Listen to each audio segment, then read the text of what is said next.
The Fujifilm X-Pro1 is a rangefinder style mirrorless camera with a few digital tricks up its sleeve, particularly in the viewfinder department. Unfortunately, I can't show you the viewfinder in this video, but I can show you a few other things. Unlike the X100, the X-Pro1 is an interchangeable lens camera, so the lenses are removable. You see a focus mode switch here in the corner. It moves fairly easily, but I haven't moved it accidentally yet. Looking at the camera from the top, you can see the manual focus ring, which is electronic. It's not like a real clutch-driven focus ring.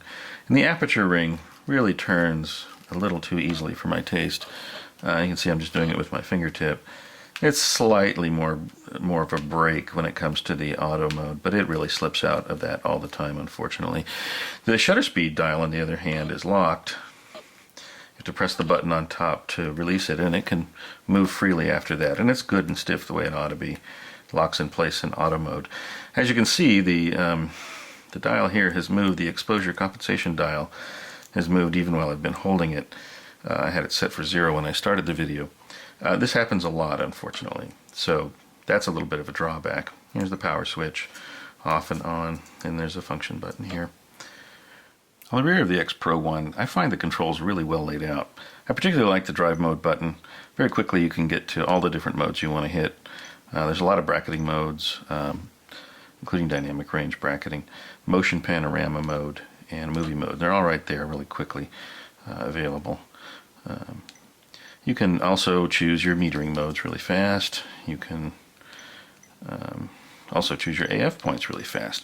And you can really quickly resize the AF mode for greater precision, as you can see here, using the command dial on the back. The other things that are available really quickly are your display modes. There's several options for displays.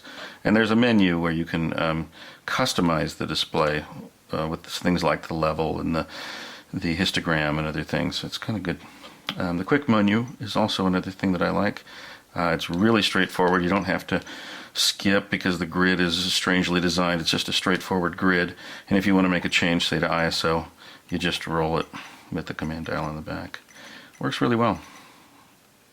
One of the interesting things that happens with the X-Pro1 is that its aperture is constantly changing, regardless of what aperture you have it set at. You can see here it's changing as I move the camera to different light sources. You don't expect a rangefinder type camera to have a high frame rate, but the Fujifilm X-Pro1 can tear off 6 frames per second.